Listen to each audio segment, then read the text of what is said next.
أعوذ بالله من شرور أنفسنا ومن سيئات أعمالنا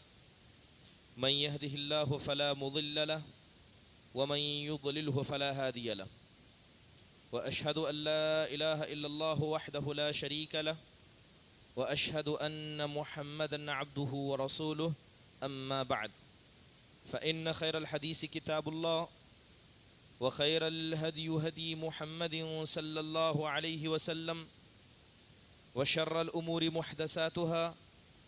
وكل محدثة بدعة وكل بدعة ضلالة وكل ضلالة في النار فأعوذ بالله من الشيطان الرجيم بسم الله الرحمن الرحيم يا أيها الناس اتقوا ربكم الذي خلقكم من نفس واحدة وخلق منها زوجها وبث منهما رجالا كثيرا ونساء واتقوا الله الذي تساءلون به والأرحام إن الله كان عليكم رقيبا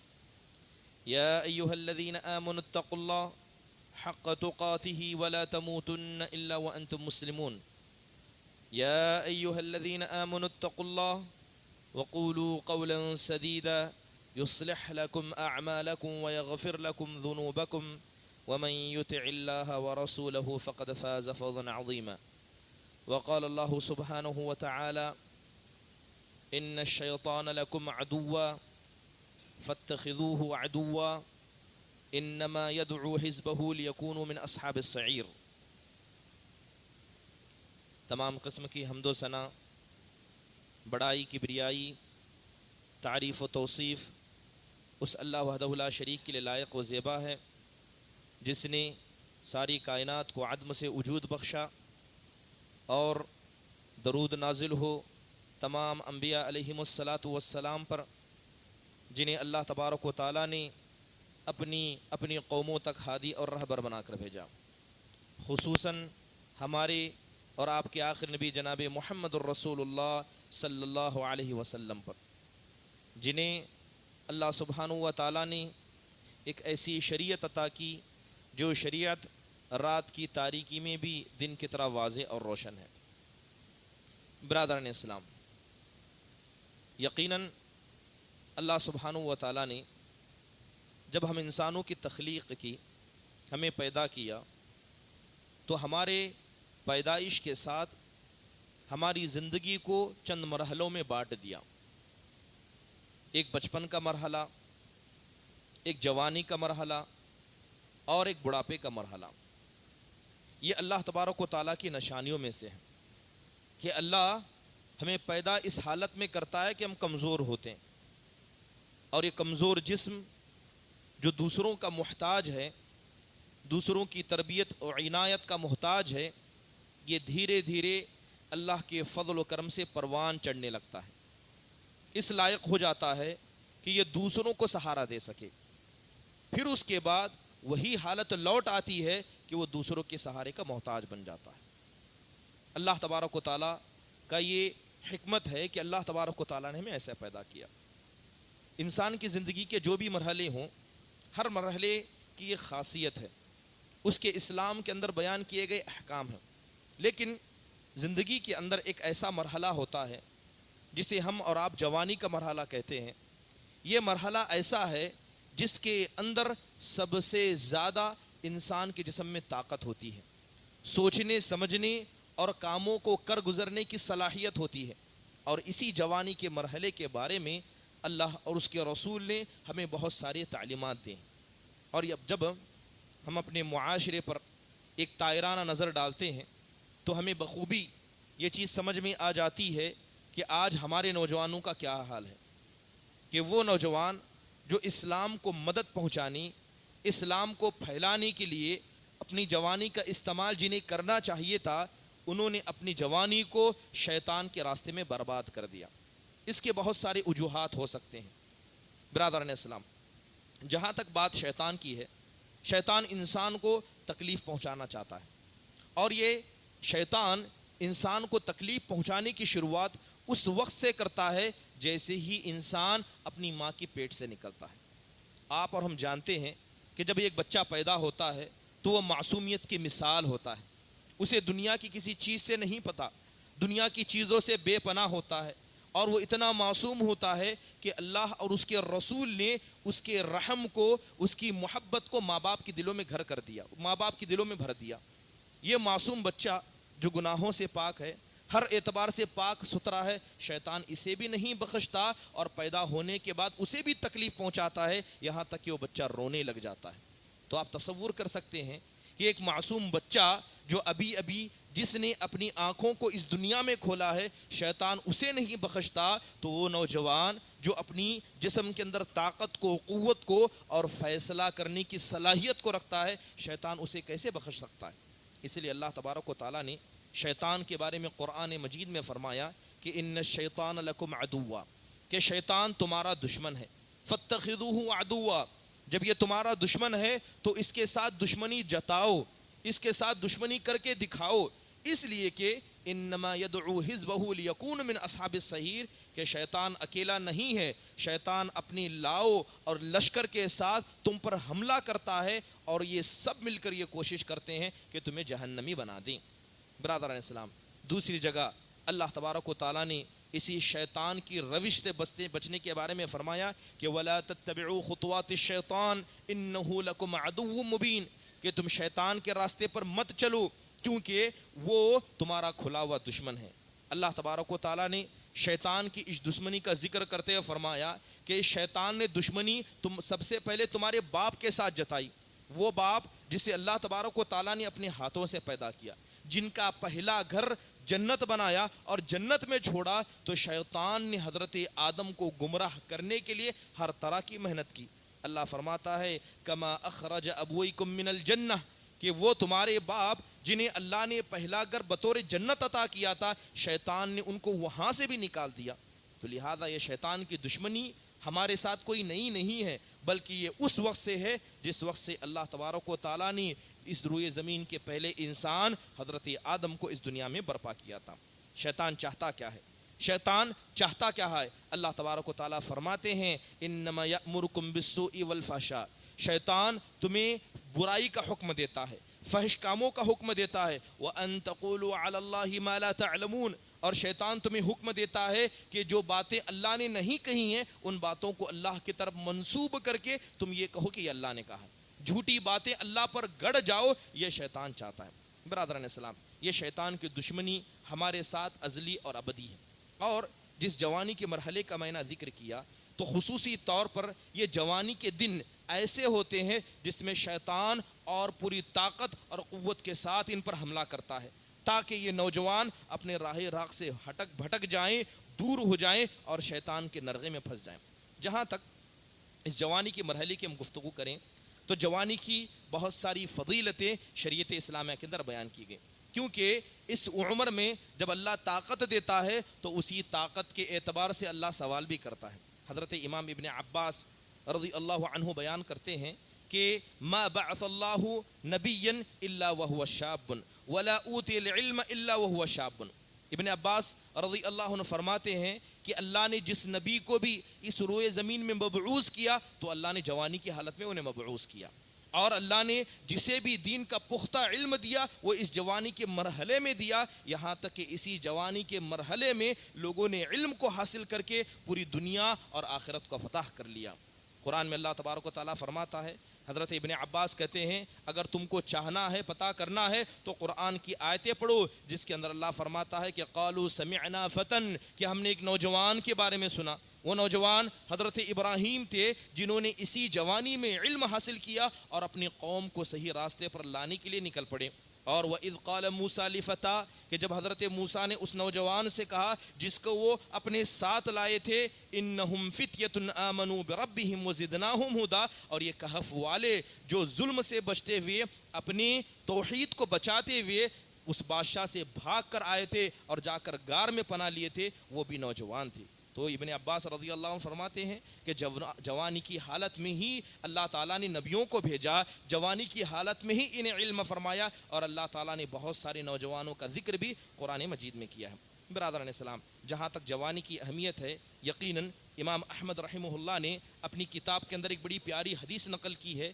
اس حدیث کے اندر اللہ کے نبی فرماتے ہیں کہ ان اللہ لا يعجب من الشاب ليس له صبوہ، کہ اللہ تبارک و تعالیٰ کو وہ نوجوان اور اس نوجوان کی جوانی بڑی پسند آتی ہے جو جوانی کی حالت میں پہنچنے کے بعد بھی جس کے اندر کسی قسم کا ٹیڑھا پن نہیں ہے، جس کے اخلاق اچھے ہیں، جس کی عبادت اچھی ہے، وہ کوتا نہیں ہے، وہ کسی دوسرے راستے پر بھٹکا نہیں ہے، صحیح راستے پر لگا ہوا ہے، جبکہ شیطان اسی عمر میں حملہ کرتا ہے، اس کے باوجود بھی وہ نوجوان راہ حق پر ہے۔ تو اللہ تبارک و تعالیٰ کو ایسا نوجوان اور ایسے نوجوان کی جوانی پر بڑا تعجب ہوتا ہے، اور اللہ تبارک و تعالیٰ بڑا تعجب کرتا ہے۔ برادران اسلام، یہی عمر ہے، جب اللہ تعالیٰ نے ہمیں یہ عمر عطا کی ہے تو اللہ اس کے بارے میں سوال کرے گا، لیکن عمر کے مرحلے میں خصوصی طور پر اس جوانی کے مسئلے میں، اور جوانی کے اندر جوانی کے ساتھ ساتھ جو جوانی کی حالت میں انسان کو طاقت دی گئی، جو صلاحیت دی گئی، اللہ اس کے بارے میں سوال کرنے والا ہے۔ اللہ کے نبی صلی اللہ علیہ وسلم ایک حدیث میں فرماتے ہیں کہ اللہ کے نبی فرماتے ہیں کہ لا تزول قدم ابن آدم حتی یسأل عن اربع، کہ جب انسان سارے انسانوں کو اللہ کے سامنے لا کر کھڑا کر دیا جائے گا، سب سے سوالات کیے جائیں گے، سب سے پوچھا جائے گا، تو اللہ کے نبی فرماتے ہیں کہ ہر آدم کے بچے سے 4 سوالات پوچھے جائیں گے، جب تک ان سوالات کو جواب وہ نہ دے دے وہ اپنی جگہ سے ہل نہیں سکتا، اسے ہلنے کی اجازت نہیں ہوگی۔ آپ کو پتا ہے کہ ان 4 سوالوں میں سے 2 سوال انسان کی عمر کے تعلق سے رکھتے ہیں۔ پہلا سوال پوچھا جائے گا یسأل عن عمرہ فیما افناہ، اللہ تعالیٰ اس کی عمر کے بارے میں پوچھے گا کہ اسے 50 سال 60 سال 70 سال کی جو زندگی عطا کی گئی تھی، اس عمر میں اس نے کیا فائدہ اٹھایا، کتنی اللہ کی عبادت کی، کتنا اس دین کو پھیلایا، اللہ اس عمر کے بارے میں سوال کرے گا۔ لیکن اس عمر میں خصوصی طور پر نوجوانی کے بارے میں دوسرا سوال ہوگا اور پوچھا جائے گا وعن شمابہ فیما ابلا، کہ اس نوجوانی کا تو نے کیا کیا، اس نوجوانی کو تم نے کہاں برباد کیا جس سے اللہ تبارک و تعالیٰ نے بطور نعمت تمہیں عطا کیا تھا۔ برادران اسلام، جہاں تک جوانی کی عمر کا مسئلہ ہے تو یہ جوانی کی عمر 25 سال سے شروع ہو کر 40 سال تک ہوتی ہے، یہ جوانی کا مرحلہ ہے، یہ جوانی کی حالت ہے۔ برادران اسلام،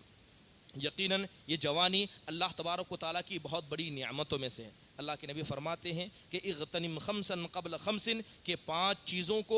چیزوں کے آنے سے پہلے غنیمت جانو۔ اس کے اندر اللہ کے نبی نے نوجوانی کا ذکر کرتے ہوئے فرمایا کہ عن شبابک قبل حرمک، کہ اللہ نے تمہیں جو جوانی عطا کی ہے اس جوانی کو تم غنیمت سمجھو اس بڑھاپے سے جو تمہارے سامنے آنے والا ہے، جو تمہاری نگاہوں کے سامنے ہے، جسے تم روزانہ اپنی طرف آتے ہوئے دیکھ رہے ہو، تو اس بڑھاپے سے پہلے اس جوانی کو غنیمت جانو۔ برادران اسلام، اگر اللہ تبارک و تعالیٰ نے کسی کو بچپن عطا کیا، کسی کو جوانی عطا کر دی اور جوانی کے مرحلے کو اس نے گزار دیا اور اللہ کی عبادت نہیں کر پایا، تو اس انسان کے پاس کوئی عذر نہیں بچتا ہے، اس انسان کے پاس اللہ کے سامنے کھڑے ہونے کے بعد کوئی بہانہ نہیں بچتا ہے کہ وہ انسان اللہ کے سامنے عذر پیش کرتا ہوئے کہہ سکے کہ اے اللہ مجھے پتہ نہیں تھا، اے اللہ میں غفلت میں تھا، کیونکہ یہ جوانی کا مرحلہ انسان کی زندگی کا سب سے عظیم مرحلہ ہوتا ہے۔ جب انسان کو جوانی دے دی گئی اس کے بعد سارے عذر ختم ہو جاتے ہیں۔ قرآن میں اللہ فرماتا ہے کہ اولم نعمرکم ما یتذکر فی،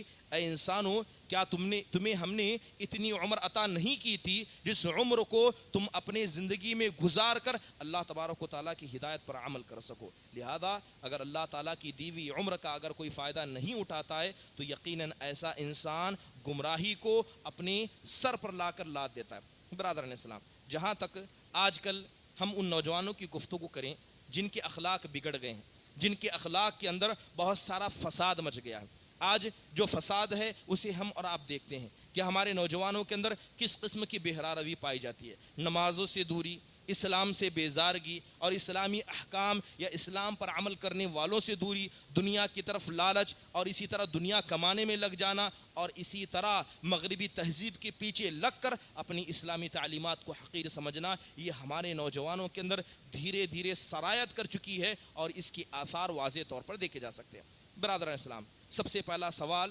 ہمیں اور آپ کو اپنے نفسوں سے یہ پوچھنا ہے کہ آخر ایسا ہوا تو کیوں ہوا، اس کے وجوہات کیا ہیں جس کی وجہ سے ہمارے نوجوان رائے حق سے بھٹکتے جائیں۔ برادران اسلام، بہت سارے وجوہات ہیں۔ سب سے پہلی وجہ جو ہمارے نوجوانوں کی اخلاقی بگاڑ یا اخلاقی گراوٹ کی وجہ ہے وہ دینی تعلیم سے دوری ہے۔ دینی تعلیم سے دوری، اگر ہمارے نوجوانوں کے اندر دین کا علم ہوتا، انہیں بتا دیا جاتا کہ یہی اہدنا الصراط المستقیم ہے، یہ سیدھا راستہ ہے، یہ شیطان کا راستہ ہے، تو یقیناً اس دینی علم کے ذریعے وہ اس اندھیرے کو دور کر سکتے جو اندھیرا اس دنیا نے اور مغربی تہذیب نے ہمارے نوجوانوں پر لا کر ڈالا ہے۔ تو اللہ کے نبی صلی اللہ علیہ وسلم اسی دینی علم کی جانب نوجوانوں کو ابھارا کرتے۔ آپ علیہ الصلوۃ والسلام فرمایا کرتے کہ طلب العلم فریضۃ علی کل مسلم، کہ دین کا علم حاصل کرنا ہر مسلمان پر فرض اور ضروری ہے۔ اس کے علاوہ امام سیوطی رحمہ اللہ علیہ فرماتے ہیں کہ تربیت اور تعلیم انسان کی کب سے ہونی چاہیے؟ تعلیم اس وقت سے ہونی چاہیے جب ایک انسان ابھی بچہ ہو، ابھی وہ جوانی کی عمر کو نہ پہنچا ہو، اور تعلیم دی جانی چاہیے۔ تو سب سے پہلی تعلیم کون سی ہو؟ سب سے پہلی تعلیم قرآن کریم کی ہو۔ فرماتے ہیں کہ قرآن کریم کی تعلیم بچوں کو سب سے پہلے دینا یہ ہمارے دین کے اصلوں میں سے ایک اصل ہے، کیونکہ بچے فطرت اسلام پر ہوتے ہیں، اسلام کی فطرت پر ہوتے ہیں۔ اگر آپ انہیں دینی تعلیم نہ دیں تو بچے اپنی فطرت پر باقی نہیں رہ سکتے۔ یہ دنیا کی تعلیمیں انہیں اپنی فطرت سے دور کرنے پر لگی ہیں اور یہ برابر کامیاب بھی ہوتی جا رہی ہیں۔ برادران اسلام، ہمیں اپنے بچوں کو تعلیم دینی ہے۔ کس چیز کی تعلیم دینی ہے؟ حیا کی تعلیم دینی ہے۔ آج ہم اپنے گھروں کا ماحول دیکھتے ہیں کہ نوجوان ہو یا چھوٹے بچے ہو، ہمیں انہیں دنیا کی تعلیم تو ہم نے انہیں عطا کی، لیکن دینی تعلیم سے دور رکھا۔ مثال کے طور پر حیا کی تعلیم۔ حیا کی تعلیم یہ اتنی بڑی تعلیم ہے کہ اگر آپ نے اپنی اولاد کو، اپنے بچوں کو حیا کی تعلیم عطا کر دی تو یاد رکھیے آپ نے اخلاق کا بڑا حصہ انہیں سکھا دیا۔ حیا کس چیز میں ہو؟ اگر ایک بچہ جو عمر کے ایک مرحلے کو پہنچ گیا، چاہے وہ 4 سال سے 10 سال کی عمر تک کا کیوں نہ ہو، اگر وہ اس عمر کو پہنچ جائے تو ضروری ہے کہ جب وہ اپنے ماں باپ کے روم میں داخل ہو تو اجازت لے۔ اسلام اس کی حکم دیتا ہے، اسلام اسے تعلیم دیتا ہے کہ جب فجر کے بعد کا وقت ہو، ظہر کے بعد کا وقت ہو اور عشاء کے بعد کا وقت ہو، تو یہ معصوم بچے جو اپنی عمر کے مختلف مرحلے کو یا چھوٹی عمر میں ہیں، انہیں بھی یہ تعلیم دینی چاہیے کہ وہ اپنے ماں باپ کے کمرے میں بھی اجازت سے داخل ہو۔ ایسا نہ ہو کہ وہ کسی ایسی چیز کو دیکھ لیں جس چیز کا دیکھنا ان کی عمر کے لیے خطرناک ہو۔ برادران اسلام، سب سے پہلے حیا کی تعلیم اپنے بچوں کو دیں۔ اس لیے اللہ کے نبی صلی اللہ علیہ وسلم فرماتے ہیں کہ ان لکل دین خلقا و ان خلق الاسلام الحیا، کہ جتنے بھی دین اس سے پہلے گزرے ہیں ہر دین کے اندر ایک اخلاق کا بڑا حصہ ہوتا ہے، اور اسلام کے اندر اخلاق کا ایک بڑا حصہ حیا ہے۔ لہذا جس شخص کو حیا کی توفیق اللہ نے دے دی، یا جن بچوں کو اگر حیا کی تعلیم مل گئی، تو یاد رکھیے اخلاق کا بڑا حصہ ان بچوں کے اندر آ جاتا ہے۔ برادران اسلام، ضروری ہے کہ ہم اپنے بچوں کو نگاہوں کی حفاظت کی تعلیم دیں، اپنے مردوں کو، اپنے مرد بچوں کو، اور اسی طرح ان بچیوں کو جو دینی تعلیم سے دور ہیں انہیں نگاہوں کی حفاظت کی تعلیم دے۔ اور یہی وہ تعلیم ہے جس سے کوتاہی کی وجہ سے آج نوجوانوں کے اندر بڑا اخلاقی بگاڑ پایا جاتا ہے۔ اللہ تعالیٰ نے تو صاف فرمایا قل للمؤمنین یغضوا من ابصارہم، اے اللہ کے نبی ان مومن مردوں سے، ان مومن عورتوں سے آپ کہہ دیجئے کہ اپنی نگاہوں کی حفاظت کریں، یہ اپنی نگاہوں کی حفاظت کریں۔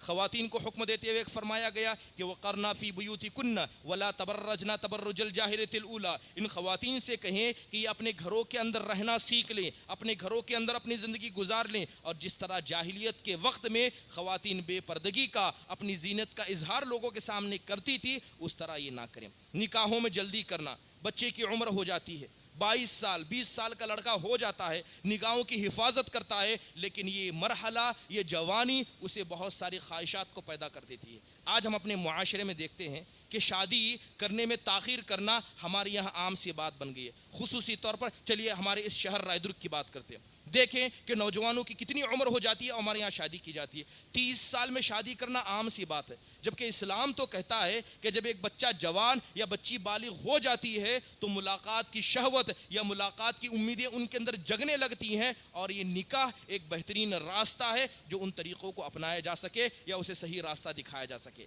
نوجوانوں کی عمر 20 سال 22 سال 25 سال 30 سال، یہاں تک کہ نوکری کے نام پر 25 سے 30 سال بچوں کی عمر ہو جاتی ہے، اور ان کی عمر کو ہم ایسے ہی چھوڑ دیتے ہیں اور تاخیر سے شادی کرتے ہیں۔ یہ فساد، اخلاقی فساد کی ایک بڑی وجہ ہے، جبکہ اسلام نے نکاح کرنے میں جلدی کرنے کا حکم دیا ہے۔ بچوں کے لباس کے تعلق سے دیکھیں، ہم ان چیزوں کا خیال نہیں کرتے. لڑکی ہوتی ہے تو اسے لڑکے کے کپڑے پہنا دیے جاتے ہیں, جینس پینٹ پہنا دیا جاتا ہے. آپ کو نہیں لگتا کہ لڑکے کو لڑکی کے کپڑے پہنانا یا لڑکی کو لڑکے کے کپڑے پہنانا یہ ان کی زندگی پر ایک بڑا اثر چھوڑتا ہے, اور اس کا اثر ان کی جوانی میں دیکھا جاتا ہے کہ وہ لڑکے اور لڑکی کی تمیز کو بھول جاتے ہیں. وہ اس تمیز کو بھول جاتے ہیں کہ وہ لڑکی ہے یا لڑکا ہے, اور ان کے درمیان حیا بالکل ختم ہو جاتا ہے. برادران اسلام, آپ کو پتہ ہونا چاہیے کہ جیسے ہی کوئی جوانی کی دہلیز پر قدم رکھتا ہے تو شیطان بہت ساری امیدیں ان نوجوانوں کے اندر پیدا کر دیتا ہے, اور یہ نوجوانوں کے اندر پیدا کی گئی امیدیں اصل میں گمراہی کی طرف لے جانے والا ایک راستہ ہوتی ہے. حدیث کے اندر آتا ہے کہ الاسم حواز القلوب, الاسم حواز القلوب وما من نظرۃ الا وللشیطان فیہا طمع, کہ ایک نوجوان جب کسی ایسی چیز کو اپنے نگاہوں سے دیکھتا ہے جس کو دیکھنا اس کے لیے درست نہیں ہے, غیر محرم عورت کو دیکھ لیا, تو یاد رکھے جیسے ہی ایک نوجوان نگاہ ڈالتا ہے تو سب سے پہلے شیطان اس کے اندر لالچ پیدا کر دیتا ہے, اس نگاہ کے اندر لالچ پیدا کرتا ہے. وہ اپنی دل کے اندر صرف ایک نگاہ کی وجہ سے امیدیں باندھ لیتا ہے, اور شیطان ان امیدوں کو اس قدر مضبوط کر دیتا ہے کہ وہ ہر جگہ اپنی نگاہ کو دوڑانا اپنی فطرت بنا لیتا ہے. اگر ہم نے اپنی بچوں کو بچپن ہی سے حیا کی, اپنی نگاہوں کی حفاظت کی تعلیم نہیں دی تو یاد رکھے گمراہی تو ہمارے دروازے پر آ کر کھڑی ہے. یہ مغربی تہذیب تو کھڑی ہے کہ کب ہماری اولاد کو گمراہ کر دیں. برادران اسلام, یہی تعلیم ہے جس میں کوتاہی کی ایک بڑا اثر ہمارے یہاں دیکھا جاتا ہے. آج دیکھیں دنیاوی تعلیم کے لیے ہم کتنا خرچ نہیں کرتے, اسکولوں کو بھیجتے ہیں, اچھی سے اچھی اسکول کا اختیار کرتے ہیں, انہیں ٹیوشن کا انتظام کیا جاتا ہے, ماں باپ ان کے پیچھے لگ جاتے ہیں, جبکہ ہم آخرت کے مسئلے میں کیا حقیقی طور پر اپنی بچوں کی تربیت میں اس کا خیال کرتے ہیں؟ ہم سمجھتے ہیں کہ قرآن پڑھانا یا قرآن کی تعلیم دینا ایک ایکسٹرا کام ہے, اصل میں دنیاوی تعلیم اصل ہے. تو گویا بظاہر آپ نے آخرت کو چھوڑ کر دنیا کو چنا. تو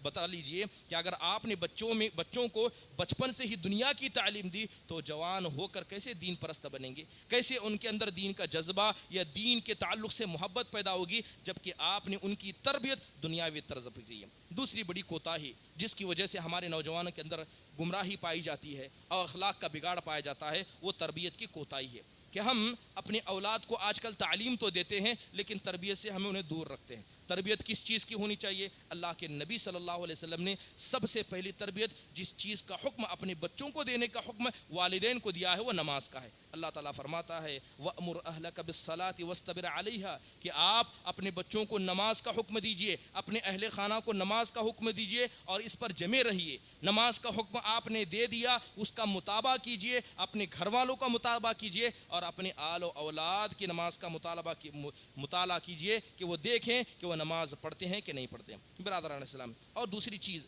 تربیت کی کوتاہی میں ایک بڑی کوتاہی یہ ہے کہ ہم اپنے بچوں کے ساتھ بڑا سختی کا اور سخت برا برتاؤ کرتے ہیں. یاد رکھیں کہ بچے معصوم ہوتے ہیں, ان کے ذہن چھوٹے ہوتے ہیں, جس قدر آپ ان پر سختی کریں گے اتنے ہی وہ نافرمان بنتے جائیں گے, اتنے ہی وہ نافرمان بنتے جائیں گے. بچوں کے ساتھ رحم کرنا, شفقت کرنا, یہ اللہ کی ایک بہت بڑی نعمت ہے جو چنندہ والدین کو اللہ تبارک و تعالیٰ دیتا ہے. حدیث کے اندر آتا ہے کہ اذا اراد اللہ باہل بیت خیرا ادخل فیہم الرفق, کہ جن گھر والوں کے ساتھ اللہ بھلائی کا ارادہ کرتا ہے, اللہ بھلائی کا ارادہ کرنے کے بعد سب سے پہلے ان کے والدین کے دل میں اللہ رحم کو ڈال دیتا ہے, نرمی کو ڈال دیتا ہے. اسی رحم اور نرمی کے ذریعے وہ اپنے اولاد کی تربیت کرتے ہیں, ان کی غلطی کی اصلاح وہ نرمی سے کرتے ہیں, نہ مار کر, نہ گالی دے کر, یا اسی طرح ان کے ساتھ بدسلوکی کر کرتے ہیں. اگر آپ نے بچپن سے ہی اپنے اولاد کے ساتھ سختی کا معاملہ کیا, انہیں گالی گلوچ دینا, انہیں مارنا اپنی عادت بنا لیا, تو یاد رکھیں بچے بڑے ہو کر اسی کو صحیح سمجھتے ہیں اور ان کی زندگی کا حصہ یہ بن جاتا ہے. بچوں کو مارنا, انہیں گالی دینا اور اس کے ساتھ ساتھ والدین کا خود ان کے لیے نمونہ نہ بننا. بہت سارے والدین ایسے ہوتے ہیں جو چاہتے ہیں کہ ان کے بچے نماز پڑھیں جبکہ والدین خود نماز نہیں پڑھتے, والدین ان کے لیے نمونہ نہیں بنتے. تو بتائیے کہ آپ کا اپنے بچوں کو نماز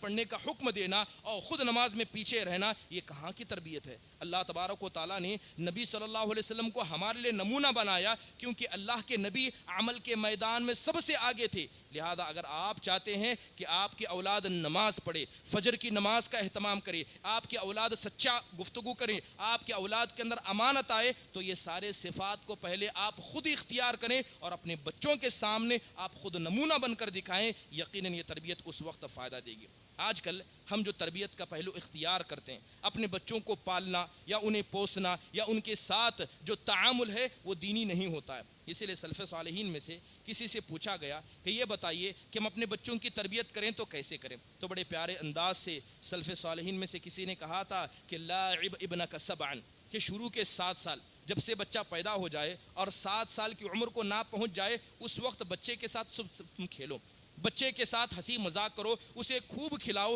یہاں تک کہ اس کا دل آپ سے لگ جائے۔ پھر کہتے ہیں کہ وہ ادبہ سبعا، 7 سال سے لے کر 14 سال کی عمر تک اسے ادب سکھاؤ، ہر چیز کا ادب سکھاؤ، اللہ کے ساتھ کیسے ادب کیا جائے، لوگوں کے ساتھ کیسے ادب کیا جائے، کھانے پینے کے آداب، سونے کے آداب، یہ 7 سال سے لے کر 14 سال تک۔ پھر فرماتے ہیں کہ صاحبہ سبعا، 14 سال سے لے کر 21 سال تک بچوں کو اپنے ساتھ رکھو، اب بچوں کو اپنے ساتھ رکھو، لہذا اگر تم صحیح ہو تو اس مرحلے میں بچے تمہارے ساتھ رہیں گے تو یقیناً اچھے اخلاق سیکھیں گے۔ پھر اس کے بعد فرماتے ہیں ثم اترک الحبل علی غاربہ، کہ 7 سال تم نے بچوں کے ساتھ کھیلا، 7 سال انہیں ادب سکھایا، 7 سال اپنے ساتھ رکھا، جب یہ 21 سال کی عمر کو پہنچ گئے تو اس کے بعد رسی کو چھوڑ دو، اس کے بعد اللہ کے حوالے کرتے ہوئے رسی کو چھوڑ دو اور اللہ کے بھروسے پر چھوڑ دو۔ برادران اسلامی، تربیت کا ایک بہترین نمونہ ہے۔ آج ہم دیکھتے ہیں کہ 7 سال سے کم عمر کا مرحلہ ہوتا ہے، کتنے ایسے والدین ہیں جو 7 سال سے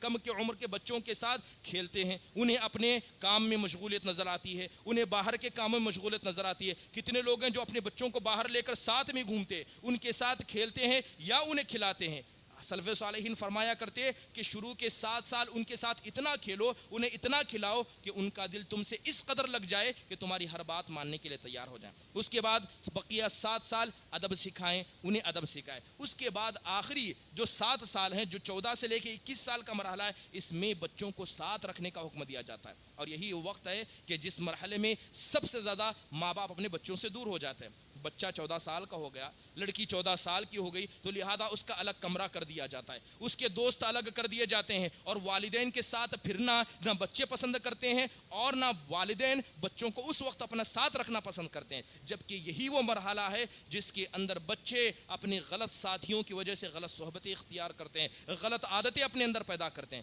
14 سال کے مرحلے میں آپ کے بچے پہنچ جائیں، نماز میں اپنے ساتھ رکھیں، لوگوں کے ساتھ جائیں تو اپنے ساتھ رکھیں، اٹھے تو ساتھ رکھیں، بیٹھے تو ساتھ رکھیں، بلکہ ان کی نگرانی کریں۔ اگر آپ نے اس عمل پر عمل کیا تو یقیناً یاد رکھیں اس کے بعد آپ اللہ تبارک و تعالیٰ سے امید کر سکتے ہیں کہ آپ کے بچے جوان ہونے کے بعد یا زندگی کے مرحلے کو پہنچنے کے بعد وہ گمراہ نہیں ہوں گے۔ برادران اسلام، آج کل ہمارے یہاں نوجوانوں کی گمراہی کا ایک بڑا وجہ خالی اوقات ہیں۔ آج ہمارے بچوں کو دیکھا جاتا ہے کہ بچوں کے پاس فری ٹائم بہت زیادہ ہوتا ہے، حقیقت میں ہم انہیں مشغول رکھنے کی کوشش کرتے ہیں۔ اسکول سے بچے آتے ہیں، فوراً ان کے ہاتھ میں موبائل دے دیا جاتا ہے، اور یہ موبائل ایک ایسا جرم ہے یا موبائل ایک ایسی چیز ہے جس سے بیٹھ کر انسان دنیا کا ہر گناہ کر سکتا ہے۔ آپ اپنے بچے پر کیسے مامون ہو جاتے ہیں کہ آپ نے ان کے ہاتھ میں فون دے دیا تو وہ صحیح استعمال کریں گے، خاص کر وہ بچے جو 14 سال کی عمر کو پہنچ جاتے ہیں، جن کے پاس عورتوں کی فتنے ظاہر ہو جاتے ہیں، خواتین کی رغبت ان کے اندر آ جاتی ہے، اور اسی طرح اگر بچیاں ہیں تو مردوں کی رغبت ان کے اندر آ جاتی ہے۔ ایسے وقت میں بچوں کو موبائل فون دے دینا اور موبائل فون کے ساتھ انہیں آزاد کر دینا، ان کا مراقبہ نہ کرنا، یقیناً گمراہی کی ایک بڑی وجہ بن جاتی ہے۔ برادران اسلام، خالی اوقات میں اپنے بچوں کو مصروف رکھنے کی کوشش کریں۔ جتنا آپ کے بچے فری ہوں گے اتنا ہی غلط عادتیں سیکھیں گے، جتنا آپ اپنے بچوں کو بیزی رکھیں گے، اچھے کام میں لگائیں گے، وہ غلط کاموں کی طرف نہ ان کا ذہن جائے گا اور نہ غلط کاموں کو وہ سیکھیں گے۔ برادران اسلام، اس کے علاوہ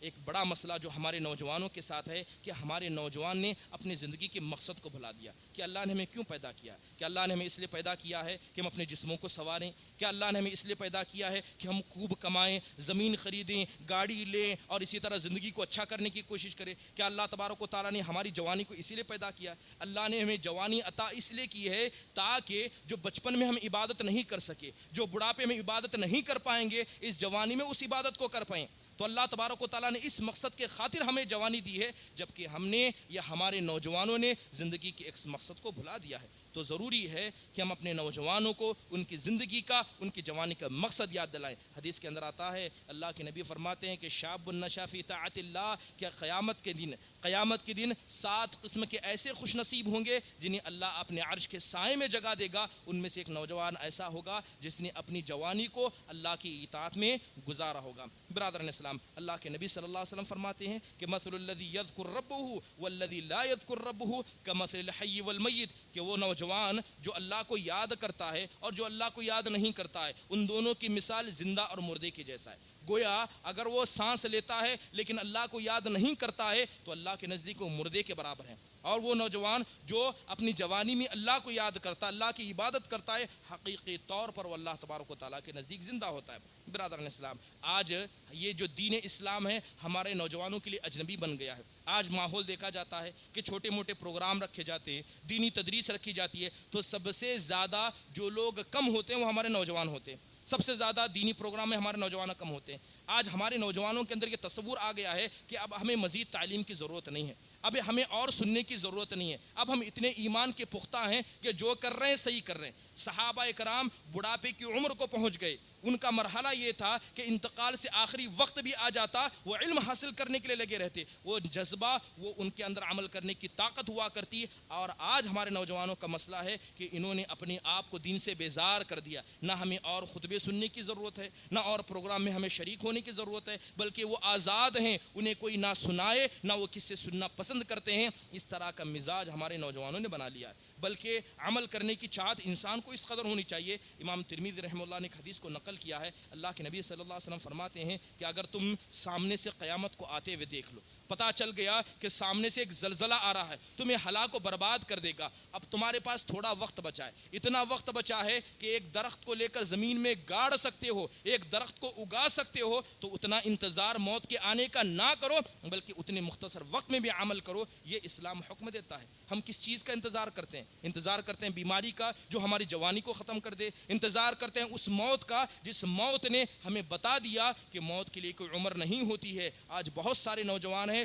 جو نوجوانی کی حالت میں اتراتے تھے مگر قبر بوس ہو گئے، قبر نے انہیں نگل لیا۔ تو لہذا یہ تعلیمات ہمیں اسلام دیتا ہے کہ نوجوان اپنے مقصد زندگی کو نہ بھولیں۔ اگر بس زندگی کا مقصد کھانا پینا ہے تو اللہ تبارک و تعالیٰ نے ایسے لوگوں کے بارے میں مثال دی جن کی زندگی کا مقصد پیٹ بھرنا اور زندگی گزارنا ہے۔ یہ حیوانوں کے جیسے ہیں، یہ انسان نہیں بلکہ یہ حیوان ہے۔ قرآن میں اللہ فرماتا ہے کہ والذین کفروا یتمتعون ویأکلون کما تأکل الانعام والنار مثوی لہم، کہ جن لوگوں نے کفر کیا یہ دنیاوی زندگی کو اپنا کھیل تماشا سمجھتے ہیں، انہوں نے دنیاوی زندگی کو بس فائدہ اٹھانے کی جگہ سمجھی، وہ کھاتے ہیں جس طرح جانور کھاتے ہیں، بلکہ یہ جانور سے بھی بدتر ہیں اور ان کا ٹھکانہ اللہ تبارک و تعالیٰ کے نزدیک جہنم ہے۔ اگر آپ نے اپنی جوانی کا مقصد بس اچھے سے کمانا، اپنی جوانی کو مینٹین کرنا، گھر بنانا اور دنیا ہی کے لیے لگا دیا ہے تو اللہ تبارک و تعالیٰ کہتا ہے کہ یہ تو جانوروں کا مقصد ہے کہ انہوں نے اپنی طاقت کو صرف دنیا کی حد تک صرف کر دیا۔ اللہ فرماتا ہے کہ ایسے لوگوں کے لیے جہنم کی آگ ہے۔ برادران اسلام، ضروری ہے کہ ہم اپنی نوجوانوں کو سمجھائیں کہ دین پر عمل کرنا کتنا ضروری ہے۔ حدیث کے اندر آتا ہے کہ اللہ کے نبی صلی اللہ علیہ وسلم بیٹھے ہوئے تھے، آپ علیہ الصلوۃ والسلام نے اور صحابہ نے ایک نوجوان کو دیکھا، نوجوان دبلا پتلا تھا لیکن بڑا چست تھا، بڑا چوبند تھا، بڑا فارورڈ تھا، تیزی سے کام کو کرتا۔ تو صحابہ نے کہا، اے اللہ کے نبی صلی اللہ علیہ وسلم، یہ نوجوان بڑا ایکٹیو ہے، کیوں نہ بہتر ہوتا کہ اسے اللہ کی راہ میں بھیج دیا جائے، اللہ کی راہ میں بھیج دیا جائے۔ تو اللہ کے نبی صلی اللہ علیہ وسلم نے فرمایا کہ اگر یہ نوجوان جتنی ایکٹیویٹی کے ساتھ، جتنی طاقت و قوت کے ساتھ وہاں جا کر خدمت کرے گا، اگر یہ خدمت اپنے اولاد کو پالنے میں کرے گا تو اللہ اسے وہی ثواب دے گا جو ثواب اللہ اسے اللہ کی راہ میں جانے پر دے گا۔ اگر یہ اپنی والدین کی خدمت اسی چستی کے ساتھ کرے گا، اللہ اسے وہی ثواب دے گا۔ یہاں تک کہ اگر یہ نوجوان اپنی عزت و عصمت کی حفاظت میں اسی طرح چوبند کے ساتھ عمل کرے گا، اللہ تعالیٰ اسے وہی مقام دے گا جو مقام اسے اللہ کی راہ میں جانے پر دے گا۔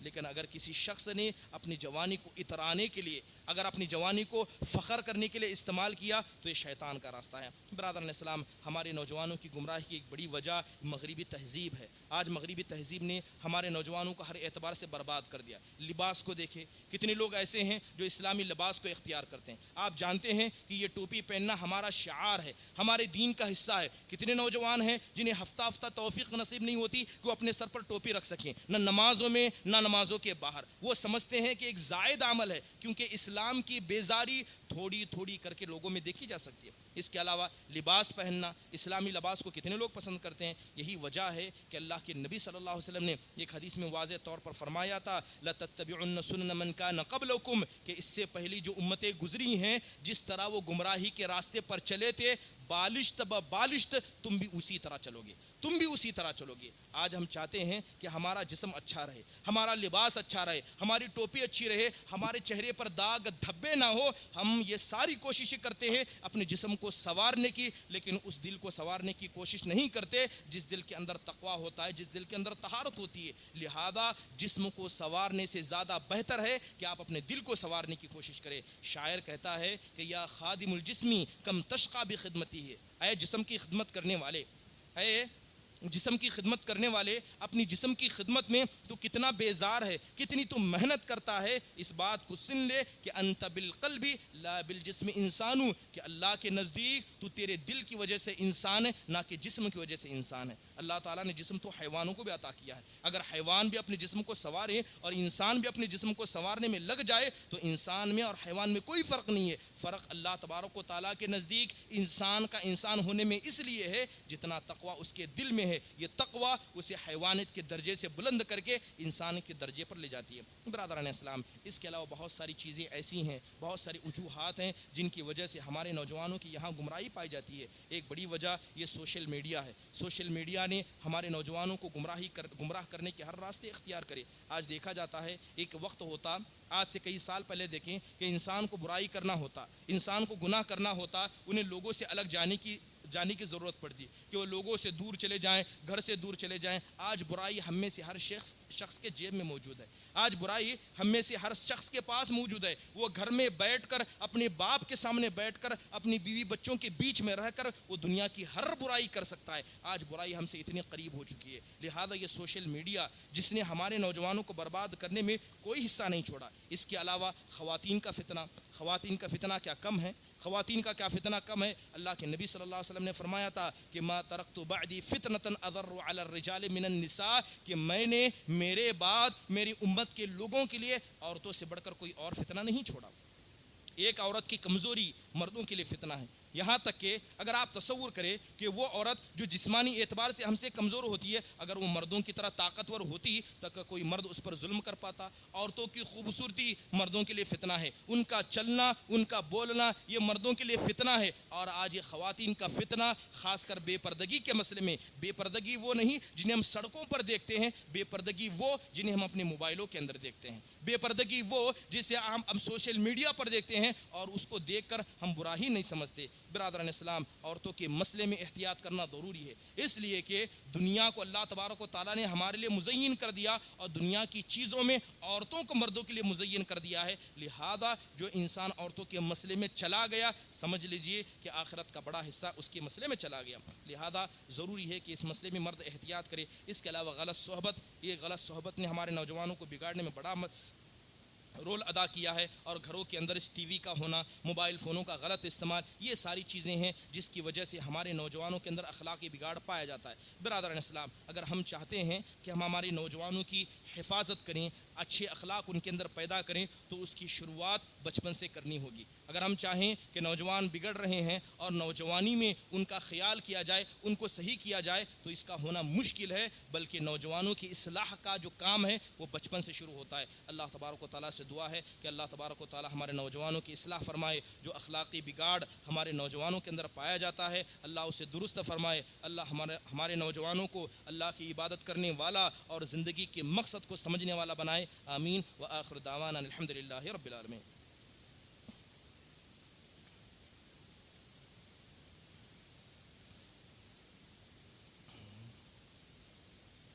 ان الحمد لله نحمده ونستعينه ونستغفره ونؤمن به ونتوكل عليه ونعوذ بالله من شرور أنفسنا ومن سيئات أعمالنا من يهده الله فلا مضل له ومن يضلله فلا هادي له وأشهد أن لا إله إلا الله وحده لا شريك له وأشهد أن محمدا عبده ورسوله أما بعد فإن خير الحديث كتاب الله وخير الهدي هدي محمد صلى الله عليه وسلم وشر الأمور محدثاتها وكل محدثة بدعة وكل بدعة ضلالة وكل ضلالة في النار فأعوذ بالله من الشيطان الرجيم بسم الله الرحمن الرحيم إن الله يأمركم بالعدل والإحسان وإيتاء ذي القربى وينهى عن الفحشاء والمنكر والبغي يعظكم لعلكم تذكرون اذكروا الله يذكركم وادعوني يستجب لكم ولذكر الله أكبر والله يعلم ما تصنعون. السلام عليكم ورحمة الله.